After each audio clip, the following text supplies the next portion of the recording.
안녕하세요. 오면사입니다. 오늘은 외사촌 오빠의 결혼식에 갔다가 못 볼 것을 보고 결혼식 엎어버렸습니다. 입니다. 오늘의 사연 읽어드리겠습니다.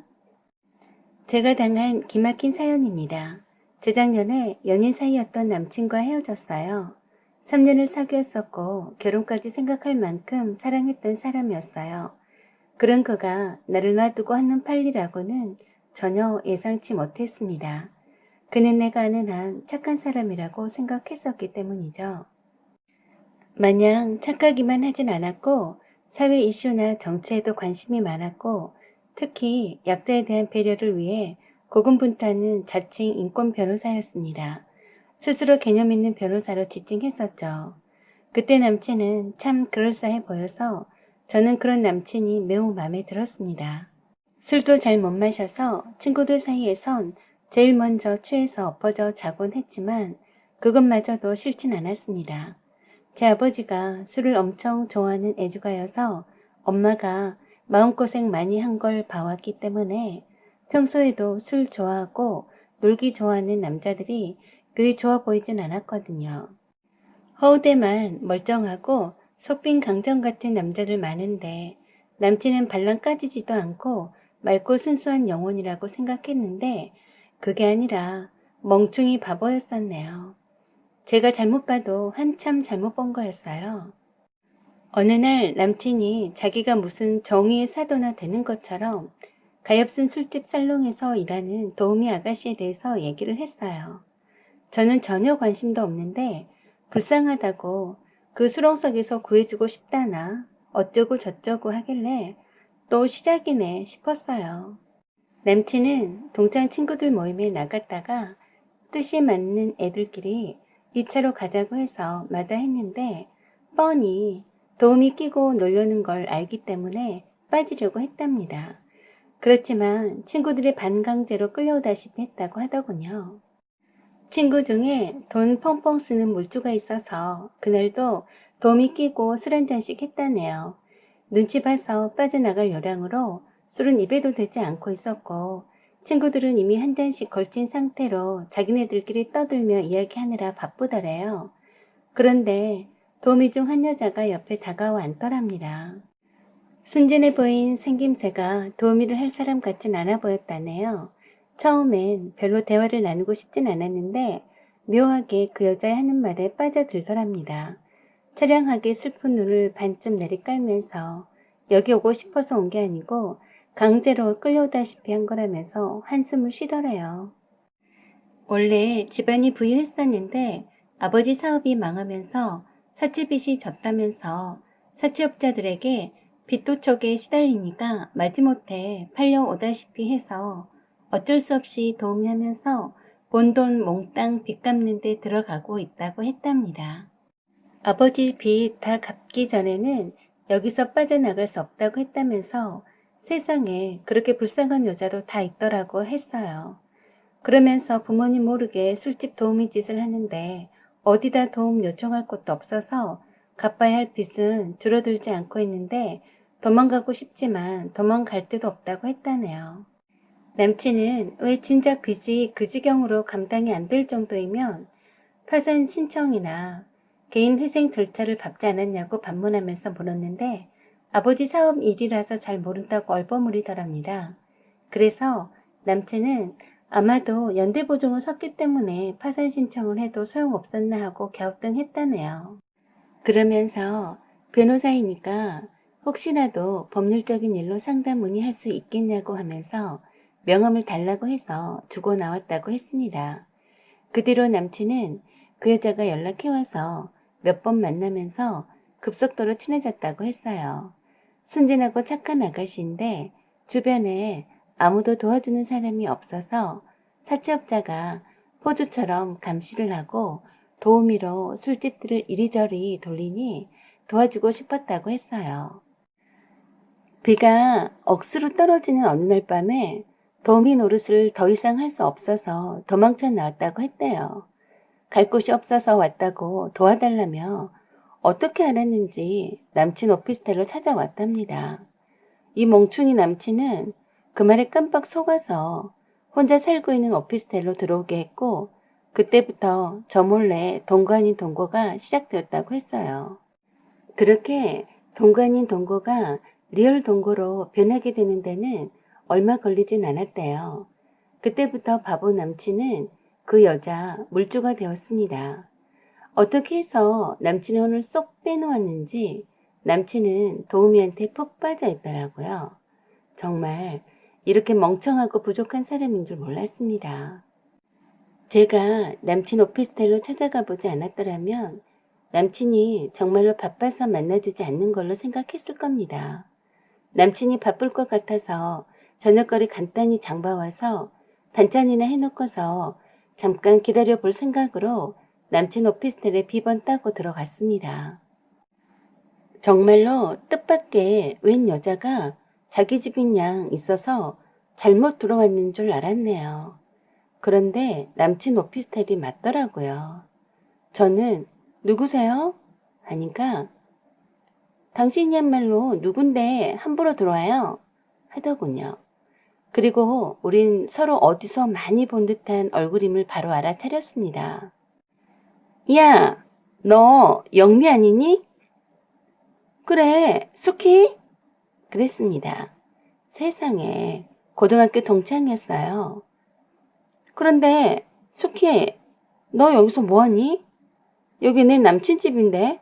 했더니 네 남친이라고? 어떡하니? 내 애인 집인데? 나 여기서 살고 있는데? 하는 거였습니다. 정말 기가 막히더라고요. 남친 집에 여자가 자기 집인 양 있는 것도 뒤로 나자빠질 사건인데 바로 그 여자가 하필 일진 중의 일진으로 악명 높았던 깡패 나부랭이 수키다니요. 세상에 이런 일이. 네 남친이었어? 정말 웃겨. 남자가 왜 그렇게 째째하니? 쫌탱이처럼. 돈 아까워서 쩔쩔매고. 수키가 내 남친과 엮이다니 정말 구역질나기 싫었습니다. 가타부타 여러 말 필요 없이 바로 남친 집에서 나와버렸어요. 남친에게도 매우 실망이 되었고 사무실 찾아가서 뺨 한 대라도 시원하게 치던지 핵주먹을 한 방 날리던지 별의별 생각이 다 들었지만 수준 낮은 수키를 만난 탓에 남친의 민낯을 바로 알게 된 거라고 생각하고 잊어버리기로 했어요. 수키는 어떻게 내 전화번호를 알았는지 남친과 오피스텔에서 함께 찍은 사진을 보내면서 잘 갖고 놀다가 돌려줄게. 기다려 영미야. 하고 톡을 보냈어요. 내가 아무런 반응을 하지 않자 아주 재미가 났는지 속옷 차림으로 아주 러블리하게 있는 장면을 일부러 연출해서 찍은 사진을 마구마구 보내더군요. 수키는 그때도 그런 애였습니다. 사생아로 태어나서 부모의 사랑 한번 못 받아보고 엄마한테도 버림받아 보호시설에 돌아가며 맡겨져 자랐기 때문에 늘 열등감에 사로잡혀서 다른 애들을 괴롭혔어요. 수키가 보낸 사진들을 삭제하려다 말고 혹시 몰라서 저장해 두었습니다. 그리고 며칠 후 제가 오피스텔에 다녀가서 둘이 동거 사실을 알고 있다는 사실을 수키가 말해준 모양이에요. 만나자고 톡이 왔는데 저는 거절했습니다. 그리고 수키가 하는 말은 모두 거짓말이니 믿거나 말거나 모두 네 책임이니 어디 한번 당해봐 라고 톡만 보냈습니다. 아니나 다를까 한 달도 채 안 되어서 영미야 네 남친 돌려줄게 잘 갖고 놀았다 하는 톡이 왔더군요.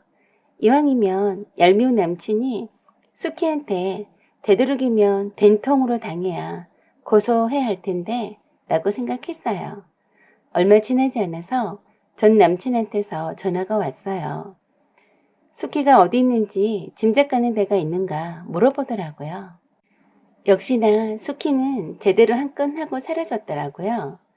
주말에 수면제 타서 먹여서 잠자는 동안 전남친 지갑에 있는 신용카드로 백화점 기금속 코너에서 할부로 죄다 사챙겼고 오피스텔 보증금 증액으로 보태려고 찾아놓은 적금 턴 돈도 어떻게 신용카드 출금 비번을 알아내는지 빼서 몽땅 가져갔다네요.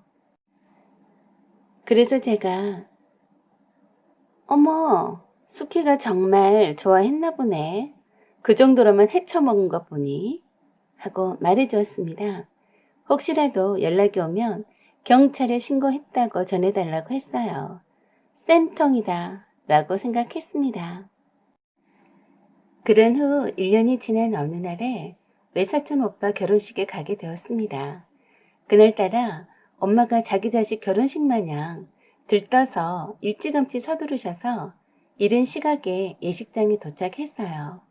신랑 신부도 이제 막 도착해서 신부 대기실에 있었어요. 우리 식구들은 누구랄 것도 없이 아름다운 신부가 어떤 사람인지 궁금해서 오르르 몰려갔습니다. 신부보다 먼저 사촌 오빠한테 달려가서 축하한다고 전해주고 신부를 쳐다봤어요. 눈이 딱 마주쳤는데 저는 입을 딱 벌리고 말았네요. 나도 모르게 오마이갓! 이게 누구야? 너 수키 맞지?